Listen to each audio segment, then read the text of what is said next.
Yeah, people are posting pictures of when they're really happy. They're modifying those pictures to be better looking. Um, Even if they're not modifying the pictures, they're at least selecting the pictures for the best lighting, the best angle. Um, so people basically seem they're way better looking than they basically really are, Right. and they're way happier seeming than they really are. So if you look at everyone on Instagram, you might think, man, they're all these happy, beautiful people, and I'm not that good looking, and I'm not happy. So I must suck, and that's gonna make people sad. Hello everybody, Hassan here. Today I want to talk about social media and how it's linked to anxiety and depression. This is something that I was just thinking about a few hours ago and I thought let me quickly record a video. So I've not really made a script, I've just organized my thoughts in a document that's in front of me right now. It's night and I need to sleep in some time. So I'm going to make this quick. It's a difficult topic to talk about because you've got pros, you've got cons of social medias and different social media platforms, and the pros being or the blessing and curse, right? The blessings being that you get to connect with people all around the world, you get to connect with your loved ones all around the world, your families and friends, and you get to share with them a really really deep experience of your life, be it in the form of pictures or videos, and you get to see the news, what's happening around the world, and stay updated, and really a lot of learning can happen through social media and the internet. And I think, and I really really um, vouch for all the pros that social media has, but the dark side of it, the curse, cannot be ignored, and I just want to talk about some of it. And looking at data, right? So I'm looking at some data that suggests it's correlational data that says that cases of depression have gone up, especially in young adults. So early teens and people in the late teens, early 20s, ever since social media has sprung up or has become really really relevant and important in our lives. So right after 2012 and 2013, right? And there's a lot of data suggesting that depression, anxiety, self-harm, non-fatal self-harm, suicide rates have all gone up ever since social media really started becoming relevant and important and a crucial part of our lives. Folks who are just listening, it's like a jump ramp for a BMX racer. Yeah. I mean, it really is crazy for It came women. out of nowhere. And it hits at 2012. It goes on a very sharp upward angle. Right. It goes from less than 6% to almost 15% in the space of 4 years. That's crazy. It's crazy. You can't say that. That's a microaggression. Can't say crazy? Can't say crazy. We all experience it, I believe, sadness and anxiety, and not all of us can connect it to the source, which I believe a lot of times is social media. I believe it's because on social media platforms, you get a very, very filtered view of people's lives, of the lives of your friends, your families, celebrities, whoever it may be. Nobody likes posting ugly pictures on social media, myself included. If you look at my Instagram, even though I don't post a lot of my face, but you look at Instagram and then you come back here on this video and then look at me like in motion and talking, and you're gonna think that I don't look anything even remotely close to how I look on say Instagram. And even this is a filtered version. See, I've set an angle, I've lit this thing, I've made my hair. So this is also not a pure representation of myself, and this is coming from someone who actively tries to not polish things when it comes to social media, right? So imagine the people who do try to polish and really really filter the things that they put out, how it must be for them and the people looking at them. So now you've got people posting a lot of filtered content on their feeds, right? And I'm talking for the general population, like for most of us. And then you add that to that a layer of the natural tendency to compare ourselves with other people, right? When it comes to our lives, ourselves, how we look and how we should be looking and what the standards are and our ability to live up to those standards. let me take an example of fitness and fitness influencers, right? So if you go on Instagram or YouTube or whatever, you look at some fitness influencers, you're going to see that they've got the most perfect, the most well-crafted bodies in the world. And I'm not talking about maybe there are like 5 or 6 of them, hundreds of thousands and millions of people that are like that. That is the standard that they've set for the general population to follow, where and the general population does not know that those pictures are highly curated, highly filtered. There's a lot that goes into it. There's the lighting, there's the angle, there's the time of the day, the if their stomach's empty or if they've eaten, if they're bloated or if they're not bloated, and they've probably taken 100,000 pictures, and out of them they've selected 2.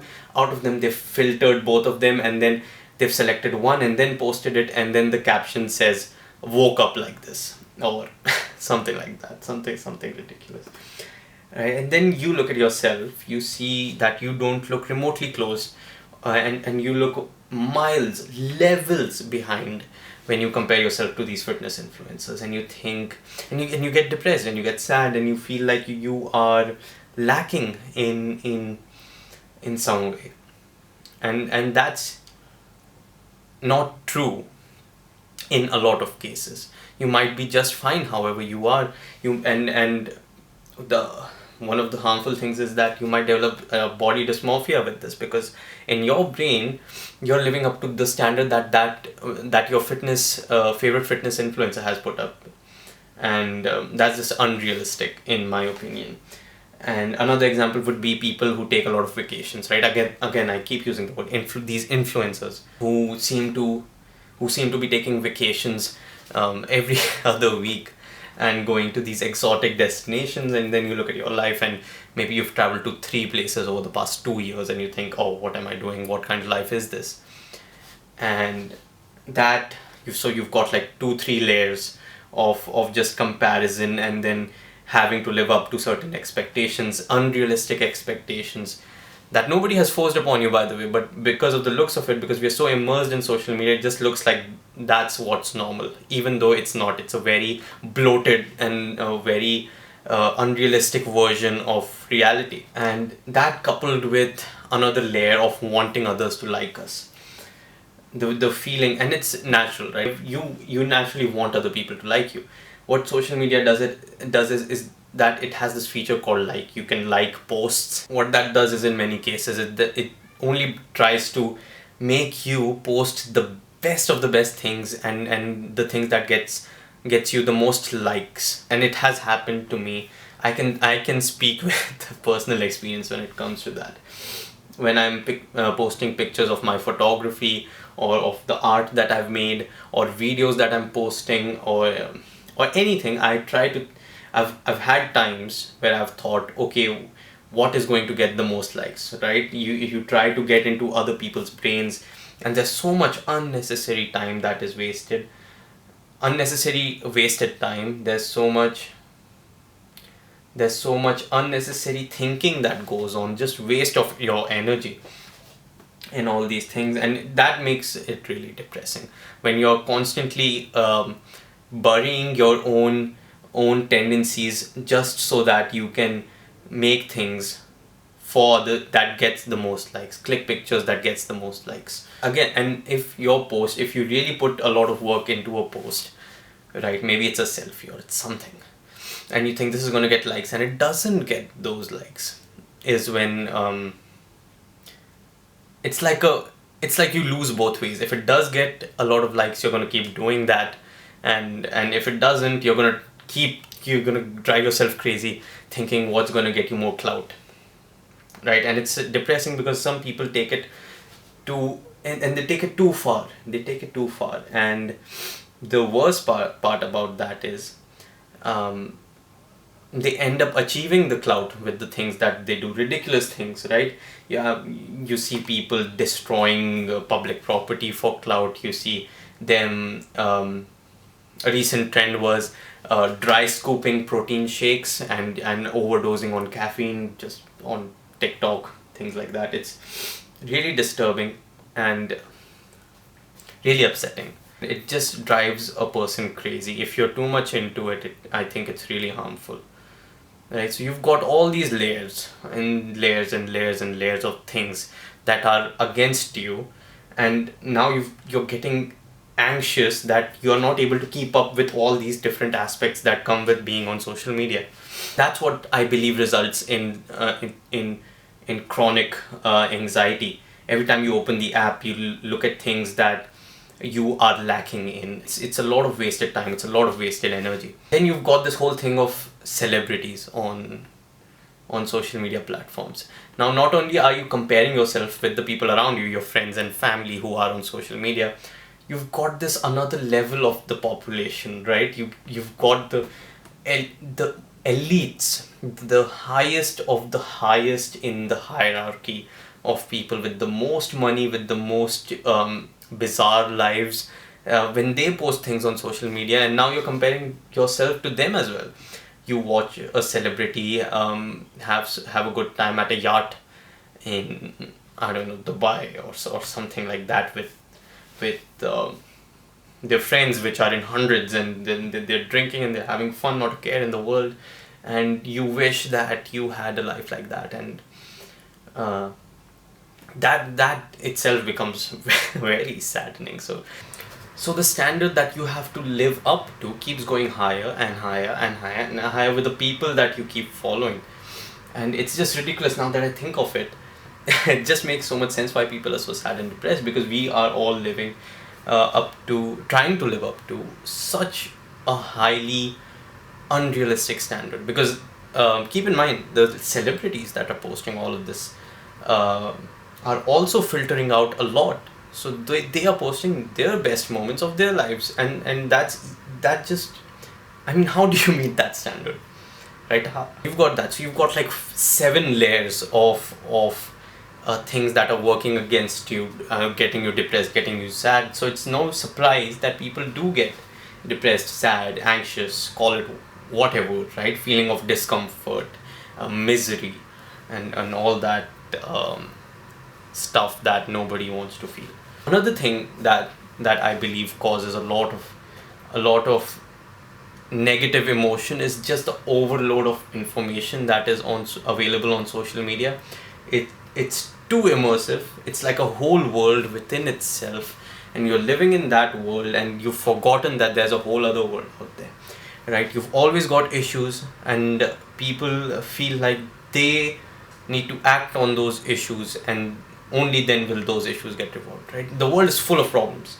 You've got poverty, you've got hunger, you've got people dying of starvation, you've got wars, you've got terror, you've got so many things, and it's all dumped on social media, and everyone needs to care. It's like everyone is asked to care about every single thing. There are a million issues going on around the world, and each one is just as important, but you have to realize that you cannot take a stand for every single issue that is there, that is currently existing. There are people working to resolve, and there's obviously a need to raise awareness, but there is a limit, right? And I'm not saying don't share those posts. I'm not saying stop that awareness, but all I'm saying is you got to know when to take a step back, right? When to detach a little bit. Just take a break, take a deep breath. And people don't do that, and all of a sudden for them the world is ending, and it just reinforces those feelings of sadness, depression, call it whatever, anxiety is a big one, right? And especially in the pandemic, you've seen just the amount of information that has been put out, and with information, as easy it is to get informed, it is just as easy to get misinformed. A lot of rumors, and you have no idea, who do I trust? Do I listen to this person or do I listen to that person? What's their agenda behind this? Is that propaganda? What is going on? And it's it's chaos. Your brain is processing pure chaos, and it's going to break. I mean, isn't that obvious? Right? And you've got so much negativity around. Everybody is shouting, everybody just wants something to do with something else. I don't know, right? Of course, it's not all like that. There are a lot of positive, great people out on social media spreading a very positive message, and inspiring a lot of people. Like I said, my life would have been very different, and I would have been a very different person if it wasn't for me coming across Joe Rogan, coming across Jocko Willink, coming across David Goggins, coming across Cameron Hanes, and so many other people that have really shaped my life for the better, I believe, right? I feel I'm a much better person because of these people in my lives. And how did I find them? Through social media, right? So it's not like it's all negativity, but for some reason the negative makes more noise than the positive, right? I know, and I've heard this all the time, and you must have too, that the people who are shouting are very little, maybe like 10%, but for some reason the 90% that are positive aren't heard half as much as the 10% that are spreading negativity. It's just how it is. It's just how it happens, and it's not. We can't point, and I'm not pointing to the outside world asking them to change. All we can do is we can be accountable to ourselves, take ownership of this, know what we can do so that we don't get so immersed in it that it makes us depressed, us less productive as people, us less valued as people. And we need to take care of ourselves. So we need to realize certain things about how these things work, right? And another concerning thing, now I've just got points here in front of me, so I'm just reading them out, is that this, as time has gone on, right? I got my first phone when I was in middle school, so 8th grade, something like that. And I remember 8th grade being the worst year of my life in school academically. And then it was so bad, and I had to work, and I had to rebound from that, and it took so long, it took forever. And for kids these days, so I was in 8th grade, I'm 21 now, and this was back in 2012, and kids these days are given phones right when they're babies. So they're little kids, they're like 6 months old, and what the parents do, the kids crying, give him the phone, give him an iPad. That's what kids like. And I think that's a horrible mistake. There's a reason Steve Jobs never gave his Apple products to his kids when they were young, right? There's a reason these people do that. And it's just that, now imagine all of these things that I just spoke about, layers and layers and layers of things that cause depression, anxiety, and you start that at age 0, like 6 months old, and you condition that over 20 years, over 30 years, whatever. It's gonna have a horrible effect in the future on the lives of these kids. And if I just make it sound super, and I just make the future sound very dystopian, but I'm not trying to get at that. I'm just pointing things out. Like, if parents maybe put in, and I get it, right? It's a very low effort and a low energy solution to shut your kid up and take a little free time to yourself, right? If the kid's crying, if the kid wants something, just give him the phone, give her the phone, and they're occupied for like 2 hours, and you don't have to worry about a thing. But some people call it lazy parenting, but of course parenting can be hard. I'm not a parent, so I'm not going to assume anything. But I think that there needs to be an effort on the side of those parents that do that to a very large extent, right? We don't want kids literally from 6 months old starting their lives on social media and on YouTube, and starting to live up to those standards at a very young age. It's very I keep saying very, it's an extremely dangerous path that they would take. And I'm telling you that's what happened with me at 8th grade. You're not very old, fairly young. I was 12 years old, and I got my first phone, and then Facebook was also coming along, and I wouldn't say I got depressed, but I did get derailed for quite a long time after that. So it does happen, and you got to be careful. You got to be very careful with these things, right? And kids these days don't know how to get bored. And I've seen this with kids. They can't sit by themselves at all. And this doesn't only apply to kids, this also applies to young adults, or just adults in general, just to everybody. I've seen that once the phone goes away, right, you don't have internet access for, like, say, an hour or 2 hours, or your phone battery dies like mine did just now. People start getting, they start getting fidgety, they don't know what to do, and boredom is looked as a very unproductive thing, a thing that you shouldn't be doing. But boredom is important. You need to take time out to sit with yourself, to know yourself better, to reflect on things, on your past behavior, and just to get to know yourself better. The better you know yourself, the better you're going to be able to react to situations and choose things that you know are going to be best for you, whether it be in your career, in your academics, in the relationships you make. It's going to affect everything. So boredom is important. It's important to do nothing every once in a while, to just sit and just be. And I think as important as it is, it's discouraged a lot, especially with social media around these days. Right, so I've gone on for a bit talking about the dangers and how social media causes depression, anxiety, etc. But what's the solution, right? And I don't think quitting social media is a solution, because social media is so highly integrated in our lives. It's interconnected in almost every aspect of our lives, to the point that when you're looking for a job, you've got a social media for it. LinkedIn. Recruiters look at your LinkedIn, they do background checks on your social media, on the type of person you are, and many companies do this. And so social media is the world now. It is it's a huge part of the world. So you can't just quit. What are you gonna you're telling me you're gonna quit Instagram now and never touch it ever again? Maybe you would, but I wouldn't suggest that. Again, you're free to do whatever you want, I'm just saying.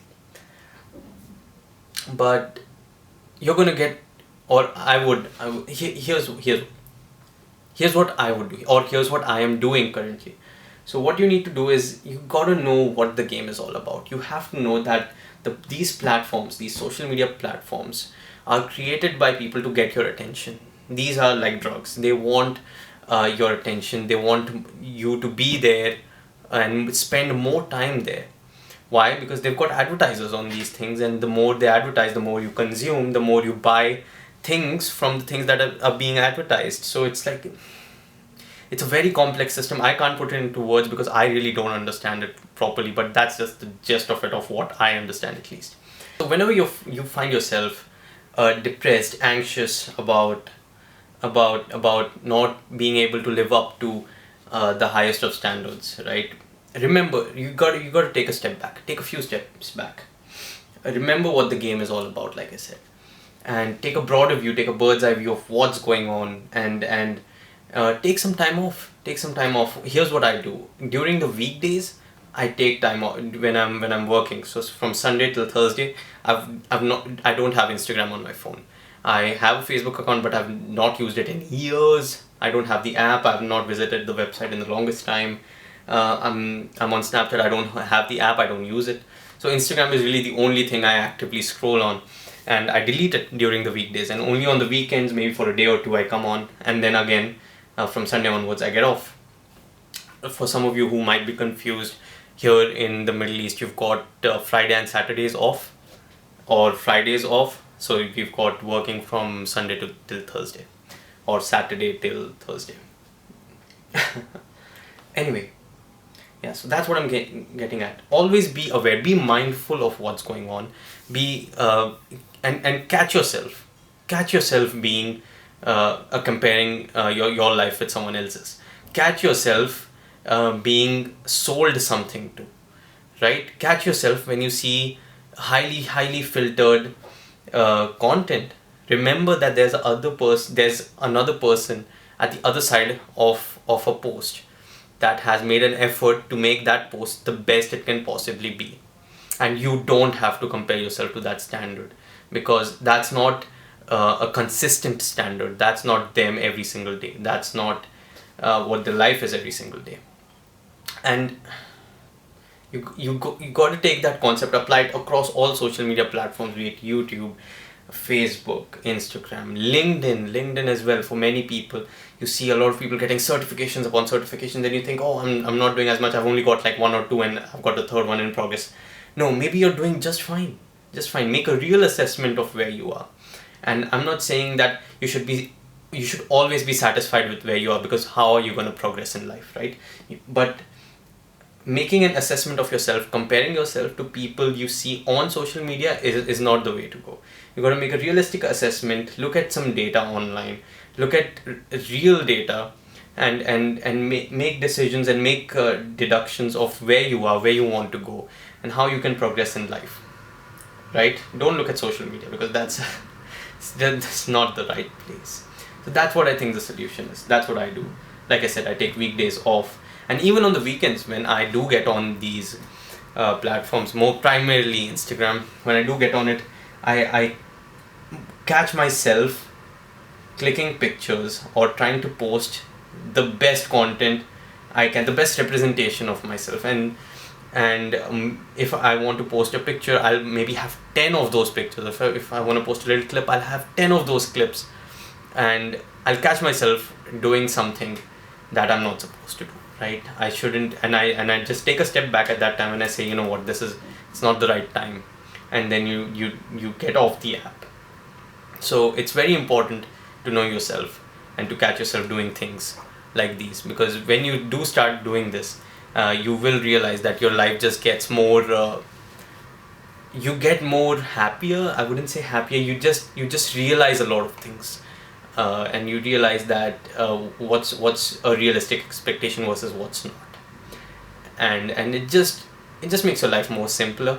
You don't have to think of 100,000 things, and you get a lot more bandwidth when it comes to the focus that you have, and you get a lot more time to think. Let's not forget, you get a lot more time to spend real time with others. Just talk to someone on the phone or on text, and really just really connect with other people in reality. And that's where profound connections are made, where deep connections are made. So do that, and yeah, that's all I wanted to say. I hope you enjoyed the video, and if you've got something to say, put it down in the comments. I think this is a very long video. This is the longest video that I've ever made. My camera is suffering right now. It has shut off at least 3 times. I don't know why Canon cameras do this, but it has turned off like 3 times now already, so I'm pretty frustrated at this point. But anyway, hope you enjoyed. If you got something to say, put it down in the comments, subscribe, and just remember to catch yourself, to know yourself, and just actively try to live your life in a much better way. Alright, I'll see you next time, whenever that is. Take care.